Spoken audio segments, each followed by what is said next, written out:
عزیز طلباء و طالبات، السلام علیکم۔ میں ہوں آپ کی اسلامیات کی ٹیچر۔ میں اپنے جماعت پنجم کے بچوں سے مخاطب ہوں۔ جماعت پنجم بیٹا، آج کے تدریسی عمل میں ہم سبق اسلامیات کے مارچ پلان کا جو سبق ہے ایمانیات و عبادات میں دنیا آخرت کی کھیتی ہے، یہ سبق آپ کا باب دوم اسلامیات میں باب دوم میں ایمانیات و عبادات اور اس کے اندر سبق لیسن ہے دنیا آخرت کی کھیتی۔ اس کے مختصر سوال اور انشائیہ سوال کریں گے، ٹھیک ہے۔ اس کے کون سے کام کریں گے ہم؟ مختصر سوالات اور انشائیہ سوالات، اور یہ کام آپ کی کاپی پہ ہو چکا ہوا ہے۔ آپ اپنی کاپی پہ اس کو چیک کر لیں۔ اگر آپ کی کاپی میں میں سے کوئی اسٹوڈنٹس غیر حاضری کی وجہ سے یہ کام اس کا مکمل نہیں ہے تو وہ اس کو مکمل کریں، کیونکہ اب یہ آپ کے لیے مارچ پلان آپ کا کاپی پہ مکمل ہونا ضروری ہے۔ آئیے دیکھتے ہیں سب سے پہلے مختصر سوالات۔ کلاس میں آپ کو ریڈنگ کروا دی گئی تھی، بہت اچھی طریقے سے سبق کا مفہوم بھی بتا دیا گیا تھا، اور اس میں سے بہت سے سوال آپ نے خود بھی کیے تھے۔ حضرت اسرافیل کے سور پھونکنے سے کیا ہوگا؟ جواب: حضرت اسرافیل علیہ السلام کے سور پھونکنے سے تمام مخلوق اور کائنات ختم ہو جائے گی، پہاڑ روئی کے گالوں کی طرح اڑیں گے، اس دن سورج چاند تارے سب بے نور ہو جائیں گے۔ یہ یوم قیامت کے دن کی طرف اشارہ، ٹھیک ہے۔ یوم اسرافیل، حضرت اسرافیل علیہ السلام نے اللہ تعالیٰ کے جو مقرر فرشتے جن کے ذمہ اللہ نے کچھ ڈیوٹیاں لگائی ہیں، اس میں حضرت اسرافیل علیہ السلام کے ذمہ قیامت کے دن سور پھونکنے کی، اور یہ اتنی بھیانک آواز ہوگی جیسے آپ چھوٹی سی بھی کوئی ایسی چیخنے چلانے کی آواز ہوگی تو کہ بیٹے ہمارے کان جو ہیں، اگر اس کی پاور سے جو اللہ تعالیٰ نے ہمیں قوت سماعت دی ہے، اللہ تعالیٰ نے یعنی سننے کی جو طاقت بخشی ہے، اس کی ایک حد ہے، اس کی ایک لمٹ ہے۔ اگر اس سے زیادہ آواز ہو جائے گی تو وہ ہمارے کان، ہمارا سر پھٹ جائے گا، ہمارے درد سے برا حال ہوگا۔ اور یہ جو سور پھونکنے کی آواز ہے، یہ بہت ہی خطرناک، اتنی خطرناک آپ یہ دیکھیں کہ دنیا کی ہر چیز دہل جائے گی اس سے۔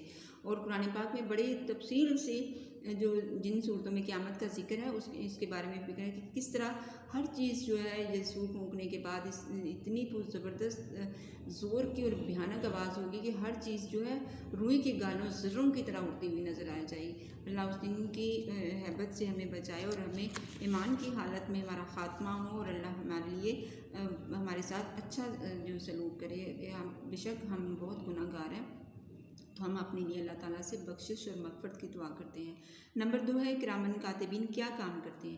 کرامن کاتبین یہ کہتے ہیں دو، اس کا مطلب ہوتا ہے کاتبین دو لکھنے والے۔ کاتبین کا لفظی مطلب کیا ہے؟ دو لکھنے والے، کرامن معزز جن کو عزت دی گئی ہے۔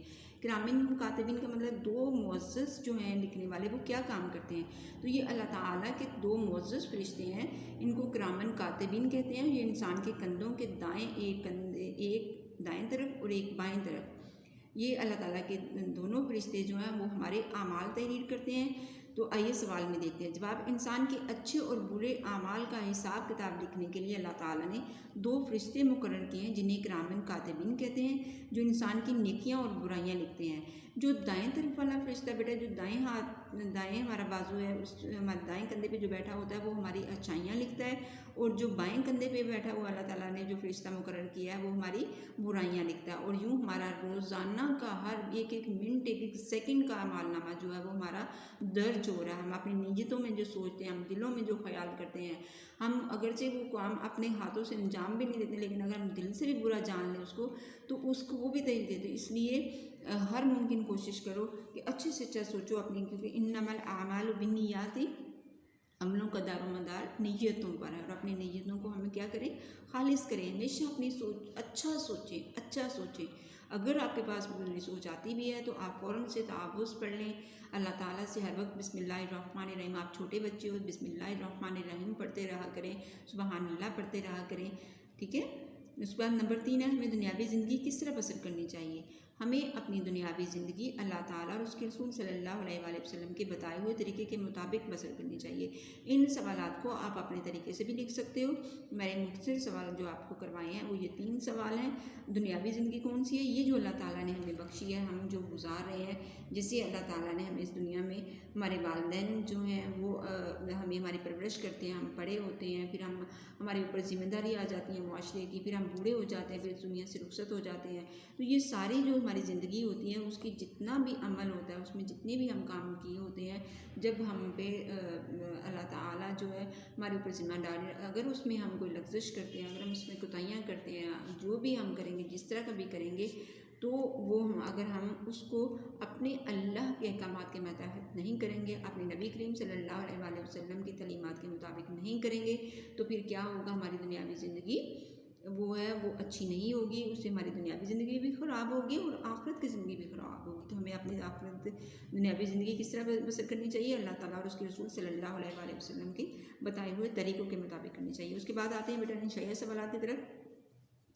انشائیہ سوالات میں دنیاوی زندگی کا کیا مقصد ہے؟ دنیاوی یعنی جو دنیا کی زندگی ہے اس کا مقصد کیا ہے؟ اللہ تعالیٰ نے ہمیں دنیا کی زندگی آخرت کی تیاری کے لیے دی ہے۔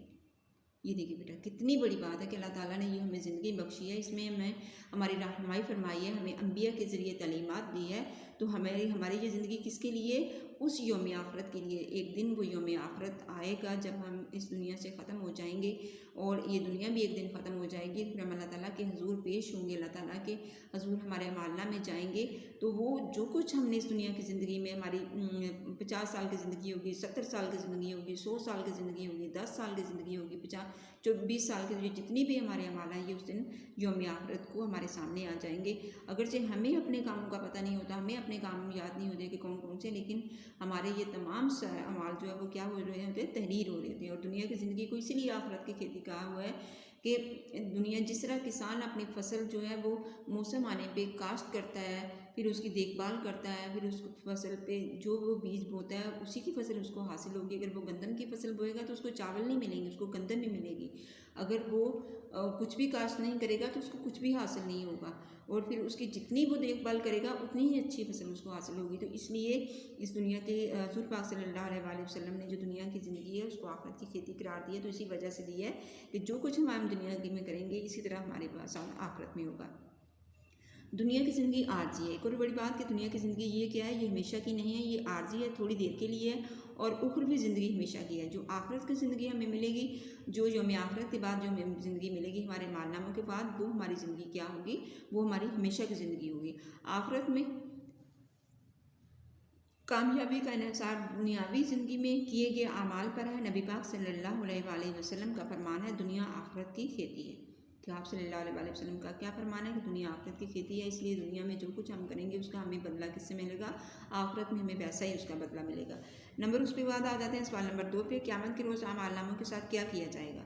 قیامت کے روز جو ہمارے اعمال نامے ہوں گے تو پھر ان اعمال ناموں کے ساتھ ہمارا کیا کیا جائے؟ قیامت کے دن جب انسان اللہ تعالیٰ کے سامنے پیش ہوں گے تو ان کے ہاتھوں میں ان کے اعمال نامے ہوں گے۔ جب ہم اللہ تعالیٰ کے حضور پیش کیے جائیں گے تو ہمارے ہاتھوں میں کیا ہوگا؟ اس دن ہمارے پاس اللہ تعالیٰ ہمارے جو اعمال نامے، جو کرامن کاتبین، جو فرشتے ہمارے اعمال نامے لکھتے تھے، اللہ تعالیٰ وہ ہمارے ہاتھوں میں ہوں گے۔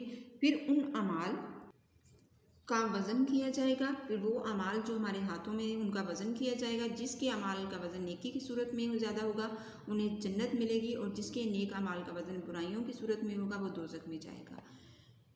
بالکل ایسا ہی ہوگا۔ اللہ تعالیٰ جو ہمیں زیادہ سے زیادہ نیکیاں کرنے کی توفیق فرمائے، اور خاص طور پر یہ سبق پڑھنے کے بعد ہم سب کو پھر دوبارہ سے سوچنا چاہیے کہ ہم اس دنیا میں کیا کر رہے ہیں، کیا ہم اللہ تعالیٰ کے احکامات کی خلاف ورزی ہم سے زیادہ تو نہیں ہو رہی؟ ہم بہت زیادہ، اگر ہم سوچیں تو آپ تو ابھی بہت چھوٹے بچے ہو، اس راستے کی طرف، نیکی کے راستے کی طرف، اچھائی کے راستے کی طرف ہم آپ کو بلا رہے ہیں، ہم آپ کو کہہ رہے ہیں کہ آپ اپنے روزانہ کے جو کام کرنے والے، اگر آپ چھوٹی چھوٹی آتے ہیں، جیسے آپ اپنے بہن بھائیوں کے ساتھ ایسی شرارتیں کرتے ہیں جس سے وہ تنگ پڑتے ہیں، بیچارے یا روتے ہیں یا ان کو تکلیف ہوتی ہے، یا اپنے کلاس فیلوز کے دوستوں کے ساتھ کوئی کام کرتے ہیں، یا اپنے والدین کے ساتھ جھوٹ بولتے ہیں، یا اپنے وعدہ خلافی کرتے ہیں، تو یہ چیزیں آپ چھوڑ دیں۔ ابھی آپ کے پاس یہی ہے کہ آپ نے جو بھی کام آپ کے ذمہ لگایا پڑھائی کا، آپ اپنے والدین کی دعائیں لیں، اپنے اساتذہ اکرام کی دعائیں لیں، جھوٹ نہ بولیں، اپنے کاموں میں سچ پہ قائم رہیں، کچھ بھی ہو جائے آپ نے سچ بولنا ہے، کلاسز میں بھی سچ بولنا ہے۔ تو آپ نے اس صورت میں پھر یہ ہے کہ آپ جب آپ کو عادت پڑ جائے گی آپ اچھے کام کرنے کے عادی ہو جائیں گے۔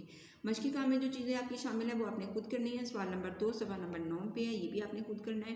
اس کے بعد سوال نمبر 3 جو ہے وہ صفحہ نمبر 10 پہ ہے، یہ بھی آپ نے خود کرنا ہے۔ خالی جگہ پور اور جو MCQs ٹائپ کویسچن ہوں گے اس کو آپ نے تحریر کرنا ہے، یا جو بھی آپ نے سوال ہوں گے یہ صفحہ نمبر 9 اور 10 پہ سوال نمبر 2 اور 3 ہے، یہ آپ نے بیٹا خود تحریر کرنے ہیں۔ امید ہے آج کا سبق آپ کو سمجھ آ گیا ہوگی۔ اس کے ساتھ ہی میں آپ سے اجازت چاہتی ہوں۔ اللہ حافظ۔